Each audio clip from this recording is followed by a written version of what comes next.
Was Hazrat Mirza Ghulam Ahmad, peace be on him, truly an agent of the British? Let's explore the historical facts together. It's true that Hazrat Mirza Ghulam Ahmad, peace be on him, the founder of the Ahmadiyya Muslim community, lived under British colonial rule and at one point worked in a minor government position. However, the Ahmadiyya perspective on his relationship with the British is quite nuanced and based on Islamic principles and historical context.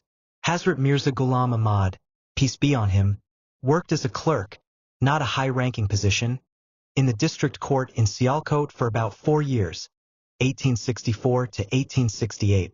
This was before he began his spiritual mission. He later left the job voluntarily to dedicate himself to religious studies and writing. Loyalty to British rule.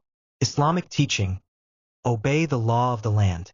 Islam teaches Muslims to obey the laws of the country they live in, as long as it does not conflict with their faith. Allah, the Almighty, states in the Holy Quran, "O ye who believe, obey Allah, and obey the Messenger and those in authority among you." Chapter 4, verse 61. Since the British allowed religious freedom and did not stop Muslims from practicing Islam, Mirza Ghulam Ahmad, peace be on him, taught peaceful coexistence and loyalty. No armed jihad against British. He declared that violent jihad was not applicable in India at that time because Muslims were not being persecuted for their faith. The British allowed freedom of religion. He promoted jihad of the pen, meaning spiritual reform and defense of Islam through writing and dialogue, not violence. Protection against false charges. His loyalty to the British was also a way to protect Islam from being misrepresented as violent and to defend Muslims against accusations of extremism. At a time when others were calling for rebellion, he reminded people that Islam teaches peace and patience under just rule.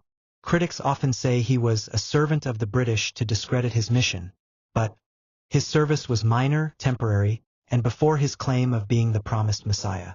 His statements of loyalty were based on Islamic jurisprudence, not political opportunism. He was highly critical of British Christian missionaries and defended Islam vigorously in public debates and writings. Hazrat Mirza Ghulam Ahmad, peace be on him, did not support British rule out of love for colonialism. He respected justice, opposed rebellion, and followed Islamic teachings of loyalty and peace.